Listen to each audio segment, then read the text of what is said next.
Sahabat Fresh Juice dimanapun Anda berada, kita berjumpa kembali dalam Fresh Juice hari ini, Rabu 2 September 2020.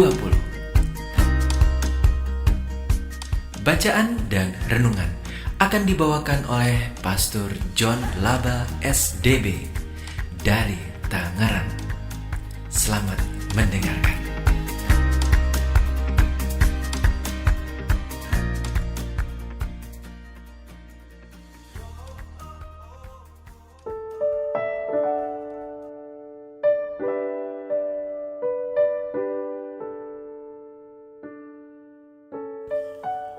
Saudari dan saudara yang dikasihi Tuhan, kita berjumpa lagi dalam Daily Fresh Juice pada hari ini, hari Rabu Pekan Biasa yang ke-22, bersama saya, Romo John Laba SDB.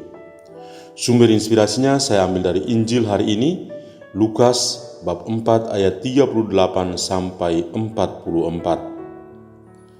Sekarang saya bacakan.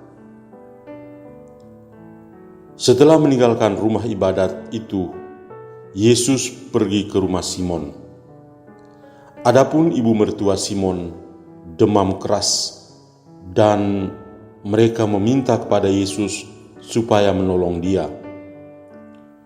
Maka ia berdiri di sisi perempuan itu, lalu menghardik demam itu, dan penyakit itu pun meninggalkan dia. Perempuan itu segera bangun dan melayani mereka. Ketika matahari terbenam, semua orang membawa kepadanya orang-orang sakitnya yang menderita bermacam-macam penyakit. Ia pun meletakkan tangannya atas mereka masing-masing dan menyembuhkan mereka. Dari banyak orang keluar juga setan-setan sambil berteriak, "Engkau adalah Anak Allah." Lalu ia dengan keras melarang mereka dan tidak memperbolehkan mereka berbicara, karena mereka tahu bahwa ia adalah Mesias. Ketika hari siang, Yesus berangkat dan pergi ke suatu tempat yang sunyi. Tetapi orang banyak mencari dia, lalu menemukannya dan berusaha menahan dia supaya jangan meninggalkan mereka. Tetapi ia berkata kepada mereka, "Juga di kota-kota lain aku harus mewartakan Injil Kerajaan Allah, sebab untuk itulah aku diutus." Dan ia mewartakan Injil dalam rumah-rumah ibadat di Yudea. Demikianlah Injil Tuhan kita. Terpujilah Kristus.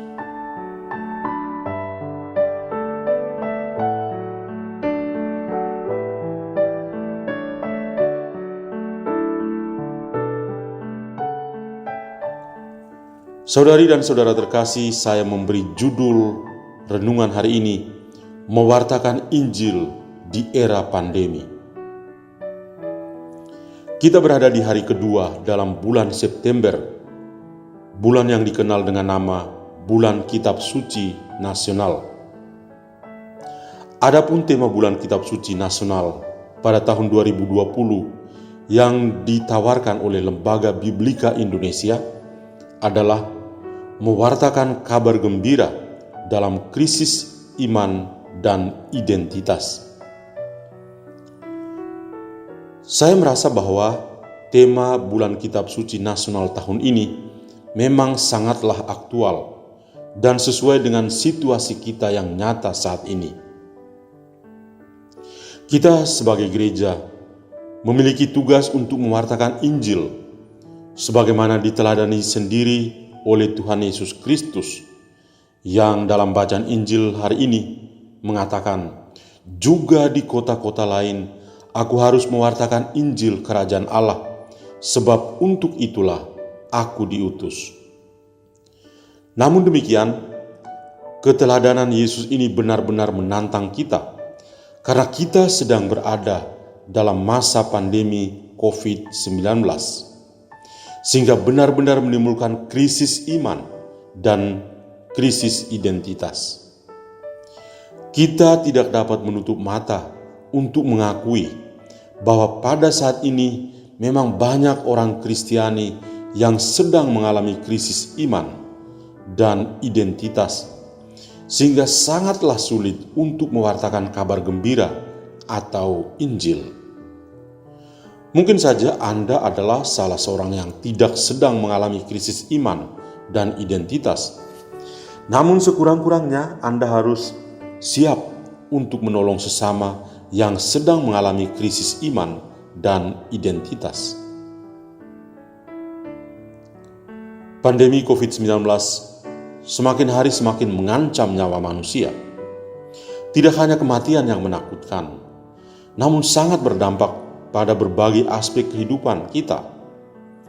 Aspek ekonomi, di mana situasi resesi sedang berada di depan pintu, gejolak sosial dan politik identitas yang datang silih berganti dalam masyarakat kita.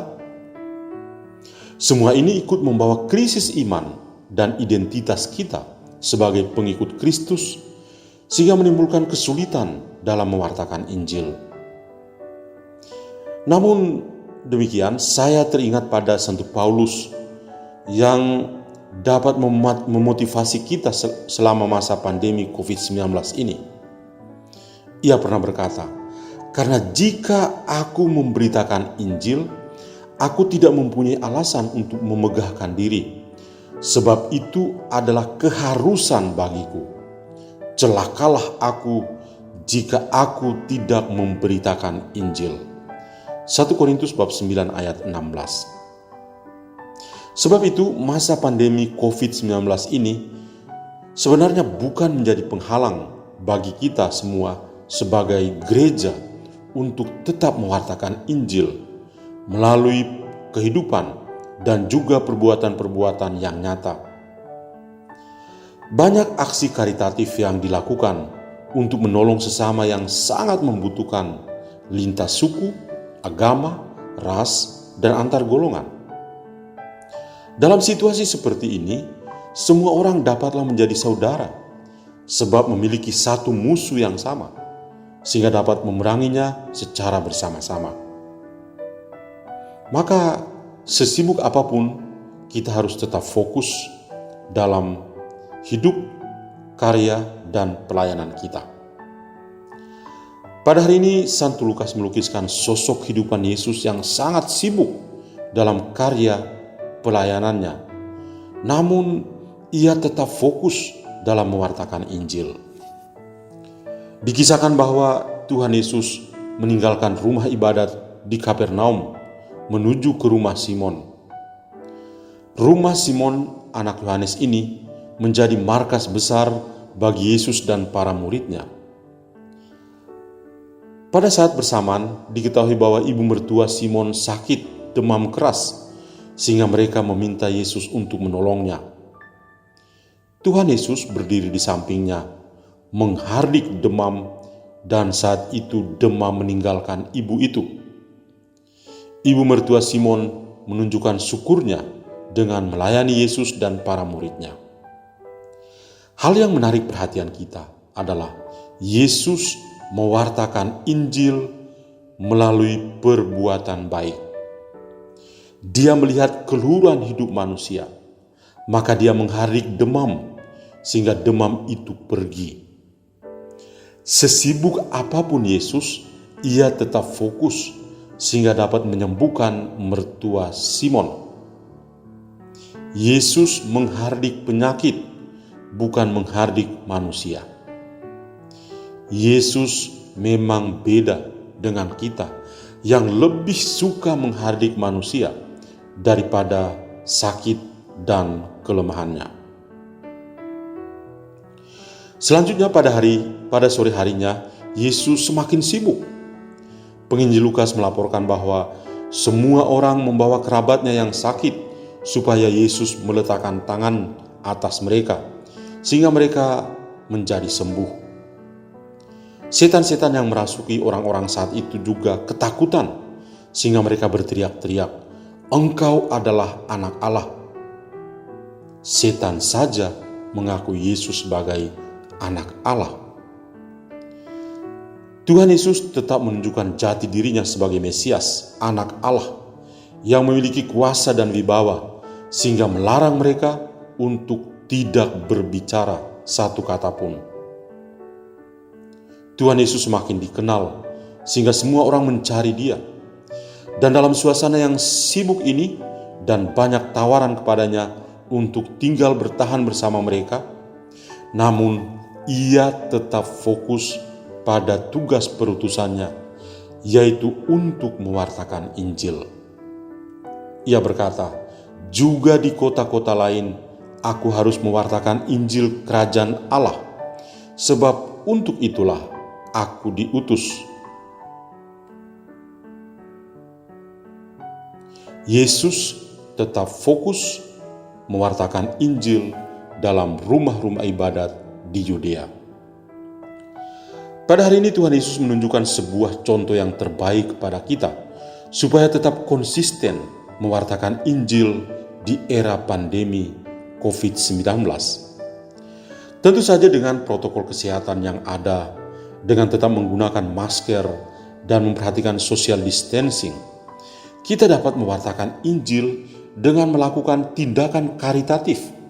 Misalnya, menolong orang-orang yang sangat membutuhkan sembako dan aneka pangan, membantu air bersih, mengajarkan pola hidup sehat dan perlindungan diri terhadap bahaya COVID-19, memberi motivasi supaya bertahan hidup. Dalam hal rohani, kita dapat mewartakan Injil dengan doa dan devosi untuk memohon kesembuhan bagi para pasien dan para dokter yang merawat mereka semua, atau mendoakan keselamatan abadi bagi mereka yang sudah meninggal. Semua tindakan karitatif ini merupakan sebuah bentuk pewartaan Injil di tengah krisis iman dan krisis identitas kekatolikan kita saat ini. Pewartaan Injil melalui tindakan karitatif ini dilakukan untuk semua orang tanpa memandang siapakah orang yang hendak dibantu atau dilayani. Tugas kita saat ini adalah membawa sukacita Injil bagi sesama, terutama mereka yang sangat membutuhkan, mereka yang menderita. Marilah berdoa. Ya Tuhan Yesus Kristus, di era pandemi COVID-19 ini, bantulah kami agar tetap setia mewartakan Injil dalam masa krisis iman dan identitas kekatolikan kami. Semoga karya karitatif sebagai wujud nyata pewartaan Injil saat ini mampu menunjukkan wajah-Mu yang penuh belas kasih kepada sesama kami. Amin. Dan kiranya kita semua sepanjang hari ini senantiasa dilindungi dan diberkati oleh Allah yang Maha Kuasa, Bapa dan Putra dan Roh Kudus. Amin. Tuhan memberkati kita semua. Sahabat Fresh Juice, kita baru saja mendengarkan Fresh Juice Rabu 2 September 2020. Saya Yofi Setiawan beserta segenap tim Fresh Juice mengucapkan terima kasih kepada Pastor John Laba untuk renungannya pada hari ini. Sampai berjumpa kembali dalam Fresh Juice edisi selanjutnya. Tetap semangat, jaga kesehatan, dan salam Fresh Juice.